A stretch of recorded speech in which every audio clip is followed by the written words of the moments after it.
आइए सबसे पहले बात करते हैं भारत के सबसे पवित्र और शक्तिशाली वृक्ष नीम की। पौराणिक मान्यताओं के अनुसार जब समुद्र मंथन से अमृत का कलश निकला तो उसकी कुछ बूंदें पृथ्वी पर गिरीं। जिस स्थान पर अमृत की वे दिव्य बूंदें गिरीं, वहीं नीम का जन्म हुआ। इसीलिए नीम को संजीवनी कहा जाता है।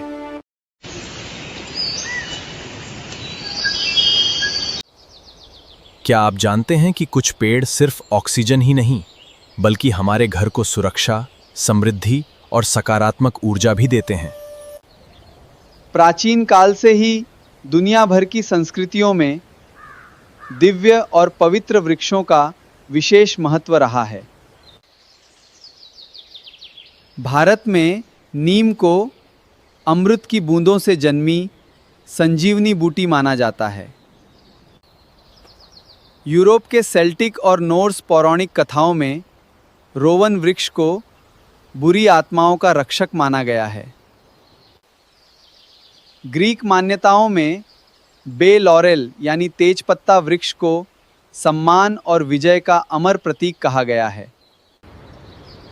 आज इस वीडियो में हम इन पवित्र वृक्षों की कथाएं और इन्हें अपने घर के बगीचे में उगाने का आसान तरीका जानेंगे। आइए सबसे पहले बात करते हैं भारत के सबसे पवित्र और शक्तिशाली वृक्ष नीम की। पौराणिक मान्यताओं के अनुसार जब समुद्र मंथन से अमृत का कलश निकला तो उसकी कुछ बूंदें पृथ्वी पर गिरीं। जिस स्थान पर अमृत की वे दिव्य बूंदें गिरीं, वहीं नीम का जन्म हुआ। इसीलिए नीम को संजीवनी कहा जाता है। भारतीय संस्कृति में घर के मुख्य द्वार पर नीम की टहनियां लगाना बेहद शुभ माना गया है।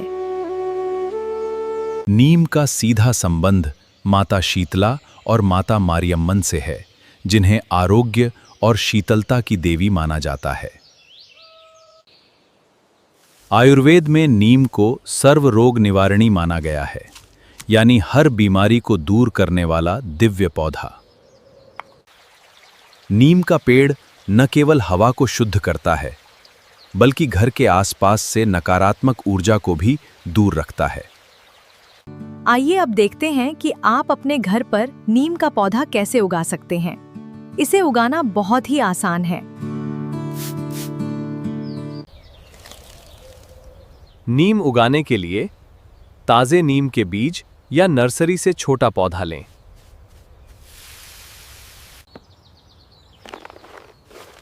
इसके लिए 60% बगीचे की मिट्टी और 40% वर्मी कंपोस्ट का मिश्रण तैयार करें।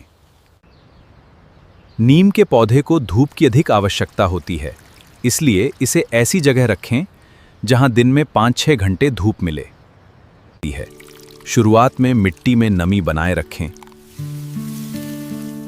लेकिन जब पौधा बड़ा हो जाए तो इसमें ज्यादा पानी न दें। मजेदार बात यह है कि नीम का पौधा अपने आप में कीटों को दूर रखता है, इसलिए इसे किसी कीटनाशक की जरूरत नहीं पड़ती। सुबह खाली पेट नीम की 2-3 ताज़ी पत्तियां खाने से रक्त शुद्ध होता है और रोग प्रतिरोधक क्षमता बढ़ती है। अपने आंगन या बालकनी में नीम रखना परिवार के स्वास्थ्य के लिए एक सुरक्षा कवच समान है।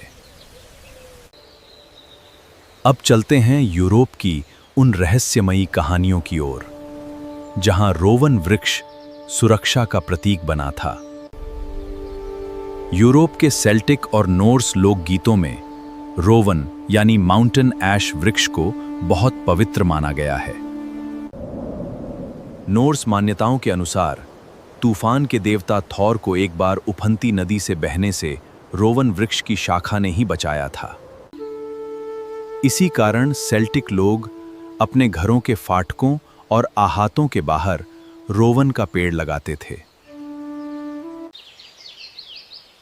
माना जाता था कि इसकी लाल बेरीज और 5 बिंदु वाले निशान बुरी शक्तियों और जादू टोने को बेअसर करते हैं। लोग इसकी छोटी टहनियों से रोवन क्रॉस बनाकर अपने दरवाजों और पशुशालाओं पर सुरक्षा के लिए टांगते थे। यह वृक्ष घर में सौभाग्य, मानसिक शांति और सुरक्षात्मक ऊर्जा का संचार करता है।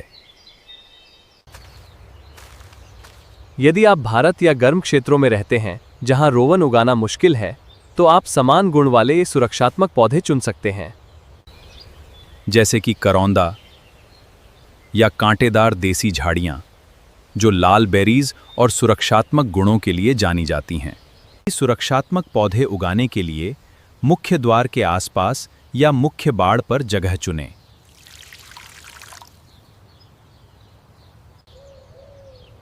इन पौधों को जैविक खाद और अच्छी निकासी वाली मिट्टी में उगाएं।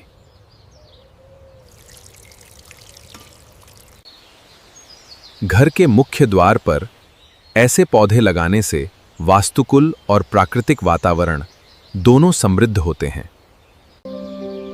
रोवन और सुरक्षात्मक झाड़ियां हमें याद दिलाती हैं कि प्रकृति ही हमारी सबसे बड़ी रक्षक है। अब आइए जानते हैं प्राचीन यूनान यानी ग्रीस की उस अमर प्रेम और सम्मान से भरी कहानी को, जिसने बे लॉरेल यानी तेज पत्ता के पौधे को अमरता और जीत का प्रतीक बना दिया। ग्रीक पौराणिक कथाओं के अनुसार सूर्य देवता अपोलो को जलपरी डैफ्ने से प्रेम हो गया था। परंतु डैफ्ने अपोलो से दूर भागना चाहती थी। अपनी रक्षा के लिए उसने धरती माता से प्रार्थना की और एक पौधे में बदल गई।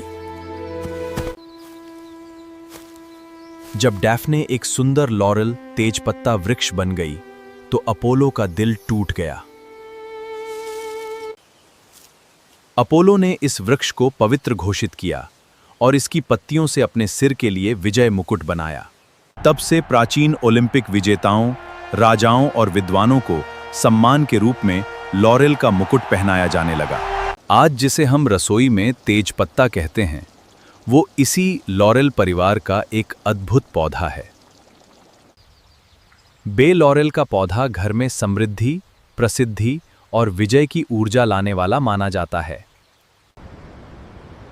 सबसे अच्छी बात यह है कि इसे आप गमले में, कंटेनर में बहुत आसानी से उगा सकते हैं। गमले के तल में जल निकासी के लिए छोटे पत्थर जरूर रखें ताकि जड़ें सड़े नहीं। लॉरेल के लिए हल्की और रेतीली मिट्टी सबसे उपयुक्त होती है।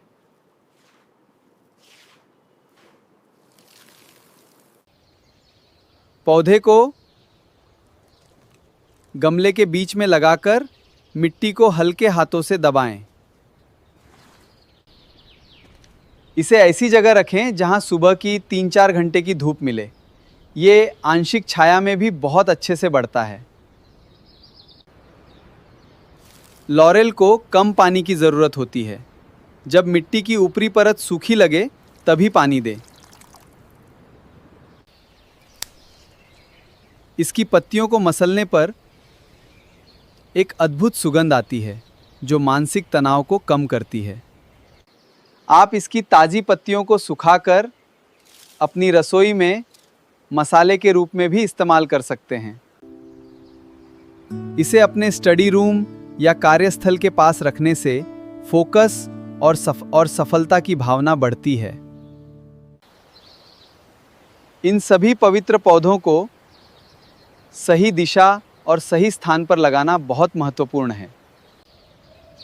नीम के पौधे को उत्तर या पूर्व दिशा में लगाना वास्तुशास्त्र के अनुसार सबसे शुभ माना जाता है। बे लॉरेल या तेजपत्ता पौधे को पूर्व या दक्षिण पूर्व दिशा में रखने से घर में धन और यश बढ़ता है। सुरक्षात्मक झाड़ियों को मुख्य प्रवेश द्वार के दोनों ओर लगाने से नकारात्मक ऊर्जा घर में प्रवेश नहीं कर पाती। महीने में एक बार इन पौधों में जैविक खाद जैसे गाय का गोबर या वर्मी कंपोस्ट अवश्य डालें। पौधों की नियमित सफाई करें और सूखी पत्तियों को तुरंत हटा दें। ताकि सकारात्मक ऊर्जा बनी रहे। जब आप इन पौधों की देखभाल प्रेम से करते हैं तो ये आपके जीवन में खुशहाली लाते हैं।